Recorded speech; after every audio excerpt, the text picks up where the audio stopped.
बिहार विधानसभा चुनाव में एनडीए की जीत के बाद उत्तराखंड से बीजेपी राज्यसभा सांसद नरेश बंसल ने कहा कि बिहार की जनता का धन्यवाद करता हूं। तो वहीं पश्चिम बंगाल में होने वाले विधानसभा चुनाव को लेकर उन्होंने कहा कि जिस प्रकार से उत्तराखंड से गंगा निकलती है और उत्तर प्रदेश बिहार होते हुए बंगाल जाती है, उसी प्रकार से उत्तराखंड, उत्तर प्रदेश, बिहार और अब पश्चिम बंगाल में भी बीजेपी की सरकार आएगी। आइए सुनवाते हैं क्या कुछ कहना है उनका।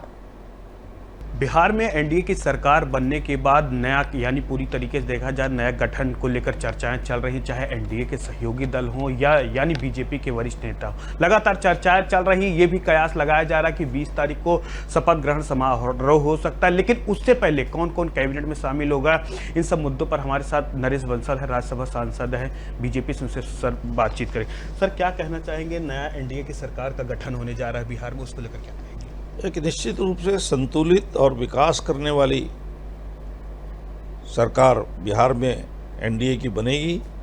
जिस आशा और विश्वास के साथ बिहार के मतदाताओं ने अपना अपार जन समर्थन एनडीए को दिया है, भरपूर आशीर्वाद दिया है, उसी की आकांक्षाओं को पूरा करने वाली सरकार का गठन होगा। सर, अगर बात किया जाए, क्या बिहार के बाद बंगाल का चर्चाएं चल रही हैं जोरों से, क्या कहेंगे?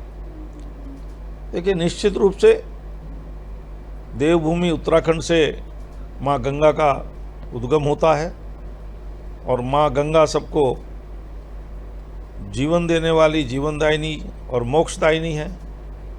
उत्तराखंड से चलकर उत्तर प्रदेश, बिहार, फिर बंगाल में माँ गंगा का प्रवेश होता है। उत्तराखंड में सबका साथ, सबका विकास, सबका विश्वास, सबका प्रयास वाली नरेंद्र मोदी जी के मार्गदर्शन की डबल इंजन की सरकार है। उत्तर प्रदेश में योगी जी के नेतृत्व में डबल इंजन की सरकार है। बिहार में एनडीए की डबल इंजन की सरकार बन रही है। तो अब बंगाल का ही नंबर है, निश्चित रूप से बंगाल में भी एनडीए की सरकार बनेगी। सर, 27 की बात किया जाए तो बिहार, उत्तर प्रदेश और उत्तराखंड में विधानसभा चुनाव है, उसको लेकर कितना आश्वासन है कि बीजेपी की फिर दोबारा सरकार? 100% जिस प्रकार से काम करने वाली सरकार आई है मोदी जी के नेतृत्व में, किसी भी क्षेत्र में देखें कई गुना प्रगति हर क्षेत्र में हुई है पिछले 10-11 सालों में। और इन दोनों प्रदेशों में हमने दोबारा विजय प्राप्त की है और हम हैट्रिक लगाएंगे निश्चित रूप से, क्योंकि जनता का हम पर विश्वास है और जनता की आकांक्षाओं को हम पूरा कर रहे हैं। सर, जिस तरीके से देखा जाए दिल्ली के अंदर आए दिन अभी 10 तारीख को बम धमाका हुआ था और साथ ही साथ अब लगातार कोर्ट को भी धमकियां मिल रही बम धमाके को लेकर, इससे सरकार या गृह मंत्रालय कितना जनता को लेकर सुरक्षित आश्वासन देगा? आतंकवाद अपने दम तोड़ रहा है, आतंकवादी बचेंगे नहीं, ये संकल्प है। हमारे आदरणीय गृह मंत्री जी तो कहते हैं पाताल में भी छुपेंगे तो वहाँ से भी निकाल कर मारेंगे।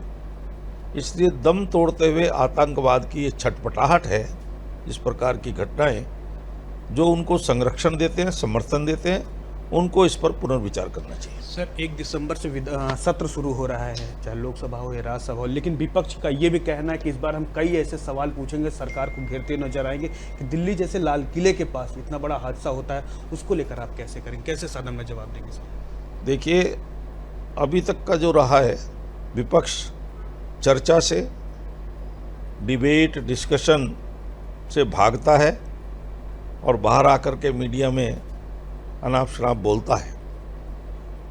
मैं तो आपके माध्यम से कहूँगा कि विपक्ष पूरी तैयारी के साथ आए, चर्चा करे, वाद विवाद करे, डिस्कशन करे। एनडीए की सरकार हर प्रश्न का उत्तर देने में सक्षम है, हर प्रश्न का उत्तर दिया जाएगा, पर हो हल्ला, सदन को बाधित करना, ये लोकतंत्र के लिए ठीक नहीं।